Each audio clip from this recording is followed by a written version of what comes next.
Vector. तो आओ चलो देखते हैं कि एरिया वेक्टर क्या होता है। सिंपली अगर यहाँ पे देख रहे हैं कि एरिया वेक्टर, वेक्टर का सेंस हो गया कि कहीं ना कहीं डायरेक्शन की बात तो कर ही रहे हैं, लेकिन जब भी एक सिंपल सी डेफिनेशन, एक सिंपल से लाइन में ये इतना याद करके चलो कि एरिया वेक्टर की जब भी बात आएगी तो हम सिंपली इसको बोल सकते हैं कि area vector is always perpendicular to the given surface. यहाँ से देखते हैं, देखना है यहाँ से कि एरिया वेक्टर की जब बात करते हैं, सबसे पहले हम एरिया वेक्टर समझ लेते हैं। एरिया वेक्टर की बात करते हैं। एरिया वेक्टर तो यहाँ से होता है कि एरिया वेक्टर इज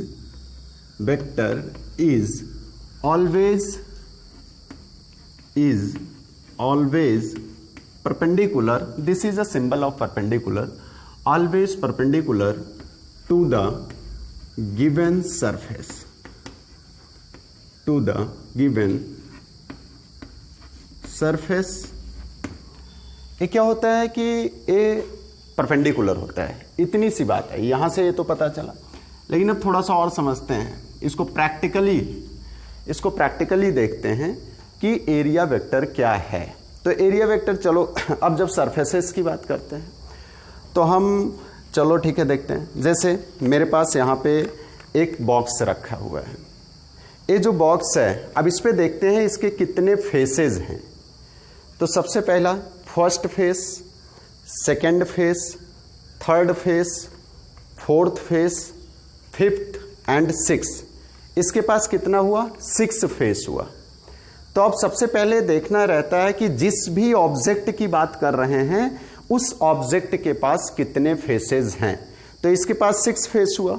एक दूसरा यहाँ पे यहाँ से लेकर के आते हैं, अगर इसको देखते हैं तो ये क्या होता है, एक सिलेंड्रिकल फॉर्म में आपको दिख रहा है। अब जो सिलेंड्रिकल फॉर्म में दिख रहा है इसका फर्स्ट फेस ए हुआ, सेकेंड फेस ए हुआ और थर्ड फेस जो इसका ए पॉइंट ए, यहाँ पे कहीं पे भी हम पॉइंट ले लेंगे वो सिंगल फेस में आएगा, ये सिंगल फेस पे आता है। सेम उसी तरीके से जैसे कोई सर्किल हो, जैसे यहाँ पे कोई भी हम सर्किल बना देते हैं, देखिए यहाँ से जैसे ही कोई सर्किल बनाते हैं, अब इस पॉइंट पे इसका भी एरिया वेक्टर निकालना है तो अभी निकालते हैं। ये दो तो एग्जाम्पल ये हो गया। एक तीसरा और, जैसे यहाँ पे कोई एक प्लेट है, ये मेरा ATM कार्ड है और this behave as a like as a plate, एक प्लेट की तरीके से, और इसके पास कितने फेस हैं? 2 फेस हैं। एक यहाँ पे फ्रंट है, एक बैक, एक फ्रंट। अब यहाँ से देखते हैं कि ये जो 3 फेसेस, अभी 3 ऑब्जेक्ट मैंने दिखाया और तीनों ऑब्जेक्ट के थ्रू ही हम एरिया वेक्टर को समझते हैं। तो देखिएगा बेटा, सबसे पहली चीज़ जो ये प्लेट्स हैं, इस प्लेट पे ये चीज़ यहाँ पे अगर ऐसे यहाँ पे, अब इसका फेस एरिया क्या था? एरिया था, एरिया। अब जब भी इस एरिया का एरिया वेक्टर निकालेंगे तो वहाँ पे क्या बोलेंगे कि एरिया वेक्टर की डायरेक्शन ए है यहाँ पे। दूसरी चीज़ अगर इस साइड की ही बात करते हैं सिंपली, तो यहाँ पे इस साइड के एरिया का एरिया वेक्टर, तो इसका एरिया वेक्टर ऐसे हो जाएगा।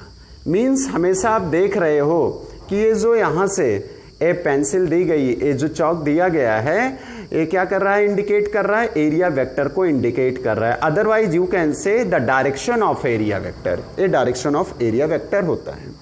दूसरे एग्जाम्पल पे आते हैं, जैसे यहाँ पे होता है, अब इसका फेस, इसको कहीं पे भी पॉइंट, इसके चारों तरफ एक पॉइंट कहीं पे भी ले लेते हैं, ए पॉइंट कहीं पे भी ले लोगे, मीन्स इसके सरफेसेस पे जो ये वेक्टर हो, जो ये लाइन लग रही है, यहाँ पे जो चौक लग रहा है, दैट इज ऑलवेज परपेंडिकुलर, वो हमेशा परपेंडिकुलर ही होगा। अब इसका एक सरफेस, इसका एरिया वेक्टर क्या होगा? तो इसका एरिया वेक्टर ए होगा, इसकी डायरेक्शन ए होगी। ए सरफेस है, इसका एरिया वेक्टर, इसका एरिया वेक्टर ए होगा। क्लियर ना? अब इससे भी ज़्यादा अच्छा इसमें समझ में आएगा। अब ध्यान से देखिएगा, यहाँ पे इस टाइप का न्यूमेरिकल्स भी है। अब यहाँ पे इसमें 6 फेसेस हैं, तो इसका सेंस क्या हो गया कि इसकी 6 डायरेक्शन होगी, इसके एरिया वेक्टर की 6 डायरेक्शन होगी। अब यहाँ से क्या होगा? अगर इसके अपर सरफेस का एरिया वेक्टर देखेंगे क्या होगा? तो इसका अपर सरफेस का ये होगा इस साइड में, मीन्स इसकी डायरेक्शन ऑफ एरिया वेक्टर अब ये हो गई। इस साइड का अगर देखते हैं तो यहाँ से इस साइड से हो जाएगा। इस साइड में देखते हैं एरिया वेक्टर, तो ये ऐसे हो जाएगा। अगर इसके जो डाउन यहाँ पे जो इसके बॉटम पे अगर हम देखते हैं तो इसके बॉटम पे क्या हो जाएगा, एरिया वेक्टर ऐसे हो जाएगा। इसके फ्रंट पे देखते हैं तो एरिया वेक्टर ऐसे हो जाएगा। बेटा जब बैक में जाते हैं तो इसका एरिया वेक्टर ऐसे हो जाएगा, ठीक ना। ये होता है एरिया वेक्टर। तो मैंने जो अभी यहाँ पे एक सिंपल सी डेफिनेशन बताई कि area vector is always perpendicular to the given surface. ये क्या करता है, एरिया वेक्टर, मैंने कहा अब एरिया अगर सिंपली बात करते हैं एरिया, तो area is a scalar quantity, but उसके साथ वेक्टर ऐड हो गया। It means now this time we are discussing about the direction. मैं डायरेक्शन की बात कर रहा हूं, और जो सरफेसेस हमको दिए गए होते हैं उसका एरिया वेक्टर क्या होगा।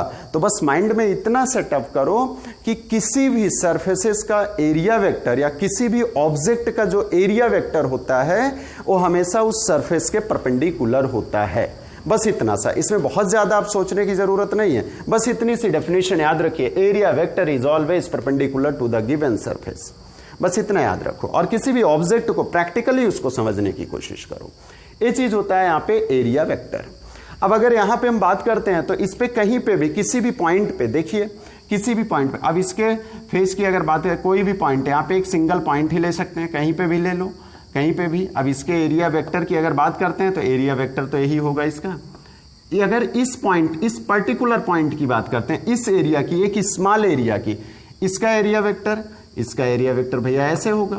यहां पे देखते हो तो इसका एरिया वेक्टर क्या होगा, इसका एरिया वेक्टर ऐसे होगा।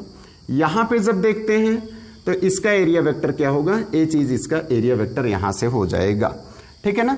ये इसका एरिया वेक्टर होगा, इस तरीके से होता है। क्लियर, कोई डाउट। अब यहां से हुआ एरिया वेक्टर फिनिश, बस इतना ही एरिया वेक्टर में है। अब इसके बाद क्या करते हैं, ध्यान दो, एरिया वेक्टर के बाद जस्ट हम लोग बात करते हैं इलेक्ट्रिक फ्लक्स की। क्या होता है मेरा नेक्स्ट टॉपिक, इलेक्ट्रिक फ्लक्स। यहां से इलेक्ट्रिक फ्लक्स। अब इलेक्ट्रिक फ्लक्स, सबसे पहली चीज, what do you mean by flux. Electric means आप तो समझ रहे हो, हमेशा से सुनते आ रहे हो। अब आता है जो मेरा टॉपिक है आगे चल रहा है, वो किस पे हमको बात करना है, वो फ्लक्स पे बात करना है। फ्लक्स, फ्लक्स की अगर मीनिंग हिंदी में देखते हैं तो फ्लक्स मीन्स प्रवाह होता है, और अगर इंग्लिश में देखते हो तो आप लिखते हो फ्लो। फ्लक्स मीन्स फ्लो, और फ्लो मैंने अभी बताया कि थोड़ा सा और, कभी यहां से, जो यहां से प्रवाह। अब जब फ्लो की बात करते हो तो सिंपली जब भी हम फ्लो की बात करते हैं तो किसी लिक्विड के फ्लो की बात करते हो या फिर किसी गैस के फ्लो की बात करते हो। आप बोलते नहीं हो कि हाँ किसी भी, कभी भी देखते हो लिक्विड के फ्लो या गैस के फ्लो की बात करते हो। उस टाइम पे जो उसका फ्लो हो रहा है उसी को क्या बोलते हैं, उसी को फ्लक्स बोलते हैं। बट हमने यहां पे क्या यूज किया, इलेक्ट्रिक फ्लक्स। फ्लक्स मीन्स हो गया फ्लो, फ्लो तो हो ही रहा है, कुछ हो रहा है। अब क्या हो रहा है, उसके सामने मैंने एक कंडीशन दे दी कि electric flux, electrics. Now this time we are talking about the electricity, और जब इलेक्ट्रिसिटी के बारे में बात कर रहे हैं इट मीन्स ना तो यहां पे कोई लिक्विड फ्लो हो रहा है और ना ही यहां से कोई गैस फ्लो हो रही है। यहां से अगर कुछ भी फ्लो हो रहा है तो क्या चीज है, वो चार्ज का फ्लो हो रहा है। क्या हो रहा है, चार्ज का फ्लो हो रहा है। तो वही होता है कि जब किसी चार्ज के फ्लो को, अब यहां पे ये भी होता है कि जब फ्लो करेगा तो भैया कहां से कर रहा है फ्लो, ये भी मायने रखता है। तो आप ये बोलते हो कि फ्लो करना। अगर हम लिक्विड के फ्लो की ही बात करते हो तो लिक्विड के फ्लो की बात अगर यहां से, सपोज दैट ये देख रहे हैं कि सपोज दैट यहां पे लिक्विड है या वाटर है, कुछ भी, यहां से अगर ये फ्लो कर रहा है इस तरीके से, इतना एरिया कवर करते हुए आ रहा है, और इसके सामने कोई ऑब्जेक्ट रख दिया जाए, उस ऑब्जेक्ट की एरिया सिर्फ इतनी है, तो यहां पे हम देखते क्या है कि जितना यहां से लिक्विड आएगा, इसके सामने यहां से लिक्विड जो यहां तक पहुंचेगा वही इससे पास आउट होगा, वही इससे पास आउट होगा। लेकिन इसके ऊपर और नीचे जो भी लिक्विड हैं वो इस तरीके से निकल जाएंगे। तो हम काउंट किसको यहां पे करेंगे, ध्यान दीजिएगा, यहां पे जो भी काउंट करेंगे, और मेरे लिए इंपॉर्टेंस किस चीज की है, हमारे लिए इंपॉर्टेंस इसकी है कि इस एरिया से, इस पर्टिकुलर ऑब्जेक्ट के थ्रू कितना amount of liquid pass out हो गया है, ये मायने रखता है।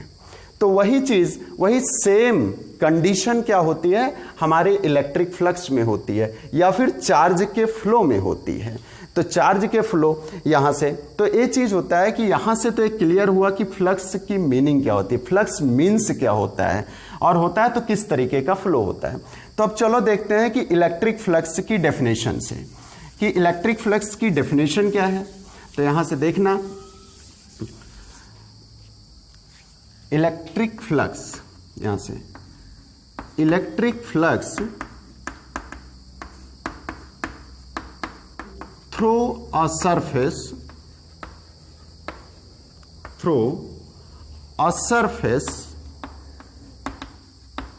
measured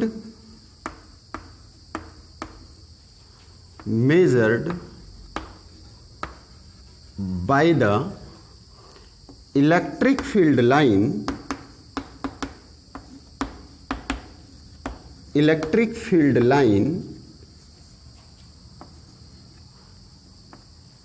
through that surface,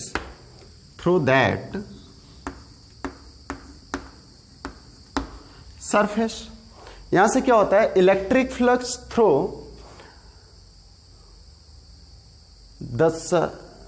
ये क्या हुआ, अच्छा ठीक, electric flux through a surface measured by the electric field line through that surface, ठीक ना।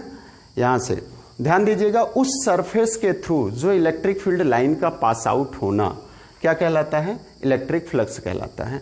अब क्या चीज हो रहा है, यहां से देखते हैं कि द इलेक्ट्रिक फील्ड लाइन, या आप यहां से भी बोल सकते हो कि total electric field line passing through per unit area, जो उस एरिया से electric field line pass out हो रही है उसकी बात की जा रही है।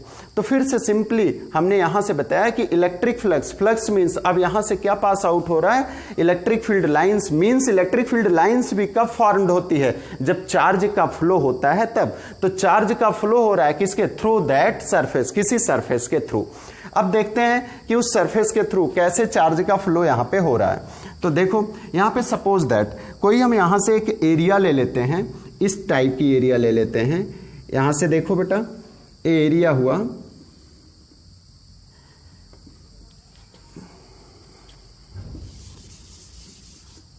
एरिया यहां से जब भी लेते हैं,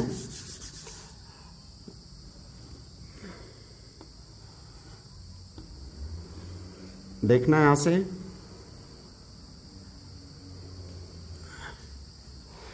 एरिया जो है, एरिया ऐसे ना हो करके एरिया ऐसे कर दी गई है, ऐसे रख दी गई है। इसका सेंस क्या हो गया, अब ध्यान से देखिएगा यहीं पे, अगर कोई एरिया ऐसे है तो इसका एरिया वेक्टर कैसे होगा, ऐसे होगा, इसका एरिया वेक्टर ऐसे है। लेकिन अगर थोड़ा सा इसको रोटेट कर देते हैं इस टाइप से, तो देखो उसी के साथ साथ उसका एरिया वेक्टर भी चेंज हो रहा है। ऐसे कर देते हो एरिया वेक्टर, ऐसे कर देते हो एरिया वेक्टर ऐसे। लेकिन एक चीज आप देख रहे हो कि जैसे जैसे एरिया की पोजीशन चेंज हो रही है, वैसे वैसे यहाँ पे इसकी डायरेक्शन भी क्या हो रही है, चेंज हो रही है। लेकिन इसके और इसके बीच का जो एंगल है वो कभी भी नहीं चेंज होगा। ध्यान देना, यहां से इस तरीके से इसके बीच का एंगल, बिकॉज मैंने यहां पे बोला कि area vector is always perpendicular to the given surface. वो जो सरफेस है उसके हमेशा परपेंडिकुलर ही है, ठीक है ना। यहां से इस तरीके से अब देखना, इसके अकॉर्डिंग अगर यहां पे हम देखते हैं तो इसकी एरिया कोई एक स्मॉल एरिया यहां से अगर देखते हैं तो इस पॉइंट से हम देखते हैं, यहां से इसका एरिया वेक्टर क्या होगा, इस टाइप से होगा। इसको लिखते हो यहां से वेक्टर डीएस। वेक्टर डीएस इसलिए कि मैंने एक स्मॉल एरिया यहां से लिया। अगर पूरी एरिया की बात करते हो then you can write here vector s. वो पूरे के यहां पे जब भी डीएस लिखा होता है या डेल्टा एस लगा होता है तो it means now this time we are talking about the small area.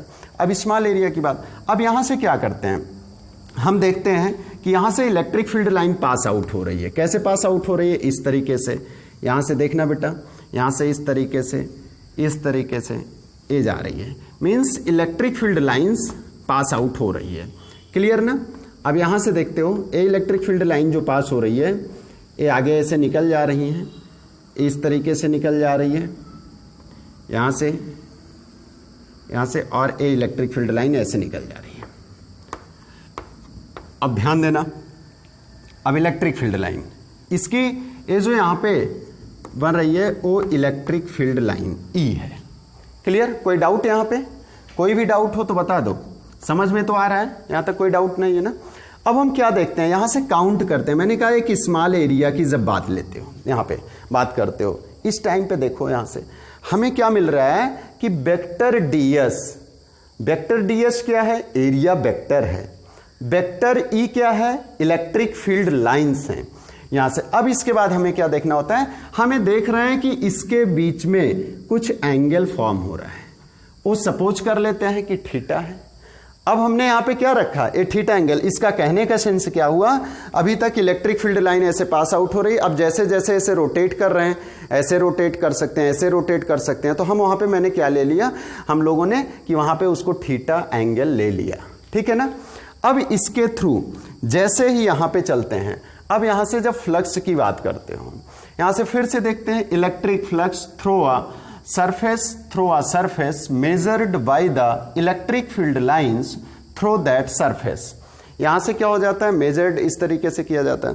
तो यहां पे अब कह रहा है कि टोटल इलेक्ट्रिक फील्ड लाइंस, और सबसे पहले तो इलेक्ट्रिक फ्लक्स को डिनोट करते हैं, वो डिनोट किससे करते हैं, वो फाई ई से करते हैं। और यहां से देखना, अभी जब हम मैग्नेटिज्म की बात करेंगे तो वहां पे मैग्नेटिक फ्लक्स पढ़ेंगे, तो मैग्नेटिक फ्लक्स को हम वहां फाई बी से डिनोट करते हैं। ठीक है ना। अब यहां से क्या हो गया, फाई ई हो गया।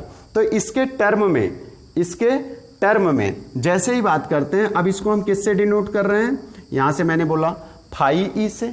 कोई डाउट? अब phi E is equal to, ये कह रहा है कि इलेक्ट्रिक फ्लक्स की वही टोटल इलेक्ट्रिक फील्ड लाइन, कितनी इलेक्ट्रिक फील्ड लाइंस यहां से निकल रही हैं, तो इसकी बात वेक्टर ई, ध्यान दीजिएगा, vector E dot vector DS, इसकी बात करते हैं। यहां से क्या निकल रही है, vector E dot vector DS. अब इसी को थोड़ा सा और ज्यादा सिंप्लीफाई जब करते हो इसके मैग्नीट्यूड के फॉर्म में, तो इसको बेटा लिख सकते हो ई ds cos थीटा, ई ds cos थीटा। अब हम देखते हैं कि थीटा, यहां से देखते हो थीटा, अब जो थीटा, ये थीटा क्या हो सकता है, 30 डिग्री भी हो सकता है, 45 डिग्री भी हो सकता है, 90 डिग्री भी हो सकता है, जो भी होगा वो यहां पे हम क्या करेंगे, उसी की वैल्यू को रख देंगे और फाइनली सॉल्व कर लेते हैं।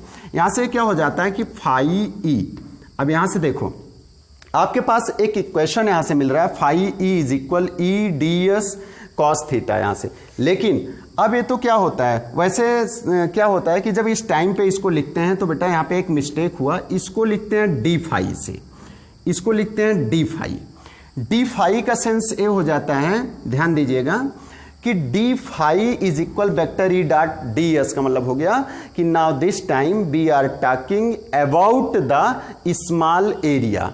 स्मॉल एरिया, हम स्मॉल एरिया की बात कर रहे हैं, या फिर बोलते हैं कि यहां पे क्या होता है, small electric flux through a small area. ठीक ना, electric flux through a small area, ये चीज निकालते हैं। तो अभी तक जो हमें मिल रहा है वो क्या मिल रहा है, स्मॉल एरिया के थ्रू मिल रहा है। अब यहां से क्या होगा कि इसके आगे जैसे ही हम बात करते हैं तो इसके आगे थोड़ा सा और चलते हैं, तो टोटल इलेक्ट्रिक फ्लक्स, ध्यान दो, total electric flux, total electric flux through the given surface, इस सरफेस के थ्रू दिया टोटल इलेक्ट्रिक फ्लक्स क्या होगा। तो यहां से देखते हैं, इसको हम क्या लिखेंगे, phi is equal, phi E is equal, जहां पे बेटा टोटल की बात आती है, इसकी टोटल की बात, तो इस टर्म में इसको हम क्या करते हैं, इंटीग्रेट कर देते हैं। इंटीग्रेट का सिंबल लगा होता है, तो इसका मतलब वहां से आप ये समझ लीजिएगा कि टोटल निकाल रहे हैं। अब यहां से फाई इज इक्वल, इंटीग्रेट करते हैं डी फाई ई, और यहां पे एक सफिक्स यस लगा देते हैं कि ओवर यस मीन्स क्या होता है कि total electric flux through the surface, पूरे सरफेस के थ्रू जो इलेक्ट्रिक फ्लक्स है वो चीज। ठीक है ना।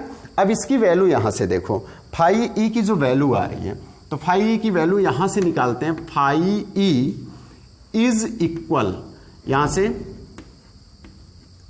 फाई ई की वैल्यू यहां से रख दो, vector E dot d s r. इसके और अगले स्टेप पे चलते हो तो यहां पे लिखते हो बेटा phi E is equal, sorry यहां पे क्लोज मैंने लगा दिया, एक गास का वो होता है यहां पे, ये देखिएगा फाई एस, यहां से यस, यहां से क्या हो जाएगा, ई डी एस को क्या लिख सकते हैं, E D S cos theta. ये चीज क्या आ गया, E D S cos theta हो गया। अब यहां से क्या हो गया कि हमको जो वैल्यू मिल गई, जो इक्वेशन मिल गया, वो इक्वेशन मिला, और ये इक्वेशन क्या है, ये इलेक्ट्रिक फ्लक्स का इक्वेशन है, ठीक है ना। अभी अब क्या करते हैं, अब हमें देखना होता है कि इलेक्ट्रिक फ्लक्स कब मैक्सिमम होता है, कब मिनिमम होता है। तो इसकी एक कंडीशंस होती हैं, यहां पे दिख रहा है इस साइड में। अब यहां से क्या होते हैं, इसकी कुछ केसेस होती हैं। सपोज दैट यहां से जो केस की जब बात करते हो, केस 1, यहां से बेटा if theta is equal 0 degree, जब थीटा इज इक्वल 0 डिग्री होगी, यहां से इसको इक्वेशन 1 मान लेते हैं। तो देन फ्रॉम इक्वेशन फर्स्ट, यहां से फ्रॉम इक्वेशन फर्स्ट क्या हो जाएगा, phi E is equal, phi E is equal E D s cos 0 degree, E D s cos 0 degree. तो इसको और आगे जैसे लिखते हो, कास 0 की वैल्यू 1 होती है, और अब जब लिखते हैं तो यहां से ई बाहर हम ले लेते हैं। अब हमारे पास क्या हुआ, डी एस, यस, इसकी वैल्यू 1 थी, ये यहां से 1 मल्टीप्लाई हो गया इसमें, जो अंडरस्टूड है, यहां से ई डॉट यस आया, हमें यहां से phi is equal E dot s मिला। जो ये होता है इसको क्या बोलते हैं, मैक्सिमम। अब यहां से अभी 1 मिनट ध्यान देना, अभी इसको एंगल को बता रहे हैं कि एंगल किस टाइप से लेते हैं, ठीक है ना, यहां तक कोई डाउट तो नहीं है। अब इसके आगे थोड़ा सा और चलते हैं। जब इसका एक सेकंड केस की बात करते हो, सेकंड केस की बात, यहां से थोड़ा सा हम इरेज कर दे रहे हैं, सेकंड केस की बात करते हो तो यहां से केस 2 में if theta is equal 90 degree, then बेटा from equation first phi E is equal E D S cos 90 degree, और यहां से क्या हो जाता है, E D S cos 90 degree. Cos 90 का कॉस 90 की जो वैल्यू होती है वो 0 होती है, तो यहां से क्या हो जाएगा, फाई ई इज इक्वल 0, जो यहां से क्या हो जाएगा, मिनिमम हो जाएगा, मिनिमम फ्लक्स। अब देखिए फ्लक्स फिर से वही कि थीटा इज इक्वल 90 डिग्री। अब ये किस चीज का है, यहां पे जब भी वेक्टर ई और वेक्टर, यहां vector E electric field lines और एरिया वेक्टर के बीच का जो एंगल है, अगर वो 90 डिग्री होगा तो यहां से इलेक्ट्रिक फ्लक्स 0 होगा। बट जब यहां से इलेक्ट्रिक फील्ड लाइन और डीएस या एरिया वेक्टर के बीच का एंगल 0 डिग्री होगा, तो वहां से इलेक्ट्रिक फ्लक्स जो होगा वो मैक्सिमम होगा। तो यहां से 2 चीजें हो गई। अब ये होता है कि कैसे, ये चीज और बता रहे हैं इसी के थ्रू से, जो हमने बताया कि फ्लक्स, फ्लक्स का मतलब हमने बताया कि फ्लो से, तो उस सेंस में आपको बता रहे हैं। देखिएगा अब इलेक्ट्रिक फील्ड लाइन कैसे, इसको यहां पे जैसे यहां से देखिएगा, ये इलेक्ट्रिक फील्ड लाइन जा रही है, इलेक्ट्रिक फील्ड लाइन। अब कोई भी एरिया इस तरीके से रखी हुई है, अब इसका जो एरिया वेक्टर होगा वो कैसे लिया जाएगा, यहां से ध्यान देना, ए हुआ इसका एरिया वेक्टर, ए इसका एरिया वेक्टर हुआ, और यहां से ए फील्ड जा रहे हैं, यहां से इलेक्ट्रिक फील्ड लाइंस इस तरीके से आई। अब इलेक्ट्रिक फील्ड लाइंस क्या हो रही है, इस तरीके से आ रही है, यहां से इलेक्ट्रिक फील्ड लाइंस आ रही है, और एरिया वेक्टर की जो डायरेक्शन है वो क्या है, इसी तरीके से यहां पे है। तो इसको क्या बोलते हैं, यहां से अब देखो, यहां से मीन्स आपको क्या मिल रहा है कि थीटा इज इक्वल 0 डिग्री। यहां पे थीटा इज इक्वल क्या मिल रहा है, 0 degree between area vector and electric field lines. यहां पे 0 डिग्री ये चीज होता है। अगर वैसे नॉर्मली देखते हैं तो अगर इस सरफेस को लो और यहां पे इलेक्ट्रिक फील्ड लाइन लेकर के यहां पे आए, यहां पे इंसिडेंट कर रही है इलेक्ट्रिक फील्ड लाइन, तो ये लग रहा है कि हमें क्या हो रहा है कि इस सरफेस के और इस एरिया वेक्टर इस इलेक्ट्रिक फील्ड लाइंस के बीच का एंगल 90 डिग्री है। लेकिन यहां पे इस सरफेस को नहीं लिया जाता है, लिया क्या जाता है उसके, या एरिया को नहीं लिया जाता, एरिया वेक्टर को लिया जाता है। तो एरिया वेक्टर ये है बेटा, और यहां से इलेक्ट्रिक फील्ड लाइंस ऐसे आ रही है, ठीक है ना। अब एरिया वेक्टर और इलेक्ट्रिक फील्ड लाइंस की इस केस में जो एंगल होगा वो 0 डिग्री होगा। लेकिन अगर इसी को थोड़ा सा यूं रोटेट कर देते हैं, यूं रोटेट कर देते हैं, तो यहां से क्या होगा, अब देखो जो यहां से रोटेट मैंने कर दिया तो यहां से एरिया वेक्टर ऐसे हो गया। अगर इसको मैंने, अब यहां से इलेक्ट्रिक फील्ड लाइन ऐसे आ रही है ऐसे। अब क्या हो रहा है, now this time we are getting here the angle between area vector and electric field lines is equal to 90 degree. अब ये जो 90 डिग्री है इस टर्म में जो इलेक्ट्रिक फ्लक्स होगा वो 0 होगा। अब एक क्वेश्चन और आ सकता है कि 0 क्यों होगा। तो 0 क्यों होगा, क्योंकि आपको पता होता है flux means flow, flow means प्रवाह। जितना अब यहां पे क्या था, अभी तक ऐसे था तो एरिया ज्यादा थी, तो यहां पे अमाउंट ऑफ जो लिक्विड है ज्यादा निकलेगा। लेकिन अगर ऐसे कर देते हैं तो अब एरिया क्या हो गई, इतनी पतली एरिया ये हो गई। तो जब भी यहां से, अभी मान लो ये यहां से आ रहा है, इस तरीके से चार्जेज ही आ रहे हैं, चार्जेज आ रहे हैं, तो एक ही चार्ज इसमें इंटर किया, बाकी ये चार्ज इस साइड से, ये चार्ज इस साइड से चला जाएगा, ठीक है ना। तो उस कंडीशन में यहां पे क्या होता है कि उसी कंडीशन में बताया गया है कि थीटा इज इक्वल 0 डिग्री होगा। और थीटा क्या होता है, angle between area vector and the electric field lines. तो ये होगा, तो यहां पे मैक्सिमम होगा और इस केस में यहां पे मिनिमम होता है। तो ये चीज यहां से क्या रहा कि इलेक्ट्रिक फ्लक्स का पूरा है रहा। अब इसके बाद जो हम अभी अगली क्लास में हम चल रहे हैं पढ़ाने के लिए हम लोग गॉस लॉ, ठीक है।